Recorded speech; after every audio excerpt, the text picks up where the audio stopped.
ঢাকা ময়মনসিংহ মহাসড়কের দুই পাশে বকেয়া বেতন ভাতার দাবিতে জয়নাবাজার এলাকায় কারখানার শ্রমিকরা রাস্তায় আগুন জ্বালিয়ে বিক্ষোভ করছেন এবং কারখানার ভেতরে ভাঙচুর করেছেন। দেখতে পাচ্ছেন যে একেবারে মহাসড়কের মধ্যেই কারখানার যে গেট, সেই গেট কিন্তু রয়েছে।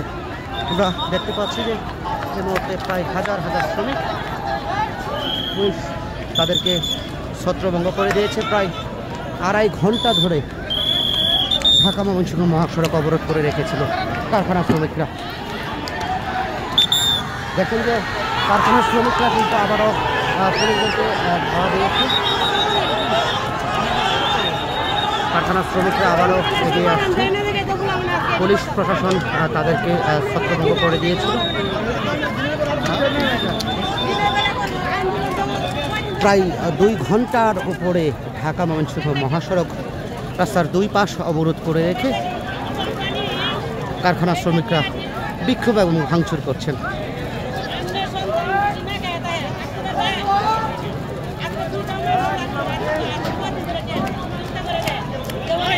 জয়নাবাজার ডাবলে কারখানার মধ্যে কিন্তু আজকে কারখানার শ্রমিকরা তাদের বকেয়া বেতনের দাবিতে ঢাকা ময়মনসিংহ মহাসড়ক অবরোধ করেছিল এবং সেই কারণেই কিন্তু ঢাকা ময়মনসিংহ মহাসড়কে যান চলাচল প্রায় 2 ঘন্টার উপর সময় ধরে বন্ধ রয়েছে।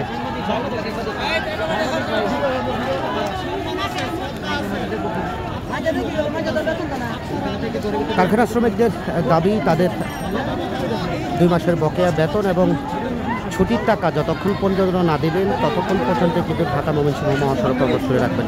তবে আমরা বাহির থেকে যে কারখানার ভেতরে যে ভাঙচুরের যে শব্দ, সেই শব্দ কিন্তু আমরা ইতিমধ্যে পেয়েছি এবং ঘটনাস্থলে আরও 1.5 ঘন্টা আগে পুলিশ আসলেও মহাসড়ক কিন্তু মুক্ত করতে পারেনি। মহাসড়কের দুই পাশে প্রায় 2 ঘন্টার উপর সময় ধরে কিন্তু আগুন জ্বলছে।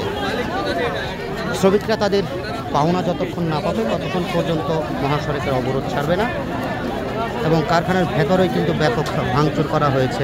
এমনটা কিন্তু আমরা বাহির থেকে সেই ভাঙচুরের যে শব্দ, সেই শব্দ কিন্তু শুনতে পেয়েছি এবং কারখানার ভেতরে ব্যাপক ভাঙচুর হয়েছে।